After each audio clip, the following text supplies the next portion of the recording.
ഒന്നും തന്നെ സ്പോൺസർ പാലിച്ചിരുന്നില്ല. ക്ലിനിക്കിന്റെ മുകൾ നിലയിൽ താമസ സൗകര്യം നൽകി 24 മണിക്കൂർ കാൾ ഓൺ ഡ്യൂട്ടി ചെയ്യേണ്ടി വന്നിരുന്നു. ഒരു ദിവസം പോലും അവർ നൽകിയതുമില്ല. പലപ്പോഴായി 100-200 റിയാൽ വീതമാണ് ശമ്പളമായി നൽകിയിരുന്നത്. ഇക്കാമയുടെ പണം ക്ലിനിക് ഉടമ ഒന്നിച്ചീടാക്കുകയും ചെയ്തു. എന്നാൽ ഇക്കാമ നൽകിയതുമില്ല.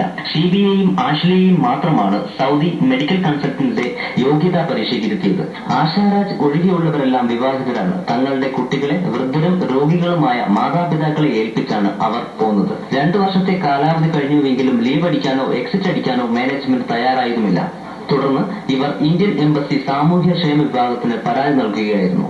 എംബസി സൗദി ആരോഗ്യ മന്ത്രാലയത്തെ സമീപിക്കുകയും പരാതിയുടെ അടിസ്ഥാനത്തിൽ മുഖ്യമന്ത്രി ഉമ്മൻചാണ്ടിയുടെ ഓഫീസിൽ നിന്നുള്ള നിർദ്ദേശപ്രകാരമാണ് ഷിഹാബ് കൊട്ടുകാട് പ്രശ്നത്തിൽ ഇടപെടുന്നത്. തുടർന്ന് ഹഫറൽബാദിൻ ഡെപ്യൂട്ടി ഗവർണറുടെ അടുത്ത് പ്രശ്നം നേരിട്ട് അവതരിപ്പിക്കുകയും ആരോഗ്യ ഡയറക്ടർ മുത്തലഖ് അഹമ്മദ്, ഡോക്ടർ മുഹമ്മദ് ആലിം എന്നിവർ പ്രശ്നത്തിൽ ഇടപെടുകയും കാര്യങ്ങൾ വേഗത്തിലാക്കുകയും ചെയ്തു.